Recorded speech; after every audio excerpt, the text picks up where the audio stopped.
इसी चीज को हम आंतरिक निरीक्षण कहते हैं। आंतरिक निरीक्षण का सीधा सा संबंध है कि श्रम विभाजन के सिद्धांतों पर आधारित होता है। इसका सीधा सा फॉर्मूला है कि एक व्यक्ति जब एक काम को कंप्लीट कर देता है तो स्वतः ही दूसरा व्यक्ति उस काम को चेकिंग कर लेता है। जैसे अपन कोई भी बिजनेस करते हैं, है ना, हम बिजनेस करते हैं तो सबसे पहले तो हम ये जानने के लिए उत्साहित होते हैं कि हमारे बिजनेस में कितना प्रॉफिट हो रहा है, कितना लॉस हो रहा है, कितना हम इन्वेस्ट कर रहे हैं, हमारे जो अकाउंट्स है वो किस तरीके से बनाए जा रहे हैं, है ना। तो जब हमारे अकाउंट इस तरीके से बनाएंगे तो कभी ना कभी हम उसको चेक भी करेंगे, चेकिंग भी करेंगे, है ना। हो सकता है हमारे यहाँ मतलब ज्यादा हिसाब की पुस्तकें हो गई, ज्यादा अकाउंट्स बन गए हो, अब उनको नहीं कोई चेक कर पा रहा, तो जो अनुभवी जो पुराने कर्मचारी होते हैं, है ना, उनको उनके हिसाब से उनके लिए काम सौंप दिया जाता है, काम विभाजन कर दिया जाता है कि भाई ये तुम्हारा काम है तुम करो, ये तुम्हारा काम है तुम करो। ऐसे ऐसे हमने सारे कर्मचारियों को अपने अपने काम सौंप दिए। उसके बाद एक कर्मचारी ने जैसे काम कंप्लीट किया, हम दूसरे कर्मचारी से उसका काम चेक करा देंगे या इस कर्मचारी का इस कर्मचारी से चेक करा देंगे, है ना। तो ये चीजें हमारी आंतरिक निरीक्षण में आती है, इंटरनल चेकिंग में आती है। इसके बाद हम पढ़ते हैं ध्यान देने की बातें। जब हम आंतरिक निरीक्षण करवाते हैं तो कौन कौन सी बातें हमें ध्यान देने की होती है, उनको भी आज हम क्लियर करेंगे। जैसे पहली है हमारी कर्मचारी के बीच कार्य का बंटवारा।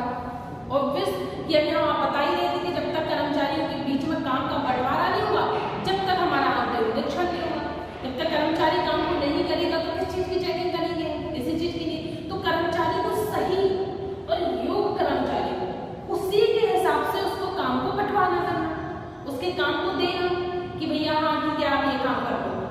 तो सीधी सी बात है कि कर्मचारी के बीच में कार्य का बंटवारा, कि कर्मचारी कौन कौन से कार्य करता है और उसको कौन कौन से कार्य में किसको क्या काम देना है, ये पहले ही डिसाइड होता है कर्मचारियों के कार्य का बंटवारा।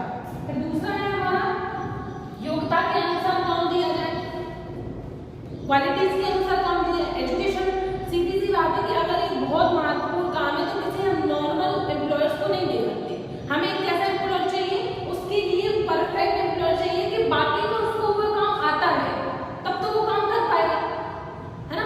तो योग्यता के अनुसार काम दिया जाए। हम ये पहले ध्यान में रख लेते हैं कि किसकी क्या योग्यता है, किसके अंदर क्या क्वालिटी है और उसको कौन सा किस प्रकार का काम दिया जाता है, तो ये पहले से ही हम याद रख लेते हैं। फिर है हमारा नेक्स्ट, एक ही व्यक्ति एक काम को प्रारंभ से अंत तक नहीं करे। देखो क्या होता है, अगर एक ही व्यक्ति एक काम को स्टार्टिंग से लास्ट तक करता है तो वो बोर भी हो सकता है काम से, बहुत सारी उसमें दिक्कतें भी आ सकती, कंफ्यूज भी हो सकता है। इसीलिए हमेशा बदल बदल के काम करें, कुछ समय इसने ये काम किया फिर कुछ समय इसने ये काम किया। तो एक ही व्यक्ति को एक ही काम प्रारंभ से अंत तक नहीं सौंपना है ना। फिर लास्ट है हमारा एक व्यक्ति का कार्य दूसरे व्यक्ति के द्वारा स्वतः ही जांच। जब एक व्यक्ति एक काम को कर लेगा तो दूसरा व्यक्ति उसी काम को तुरंत जांच कर लेगा।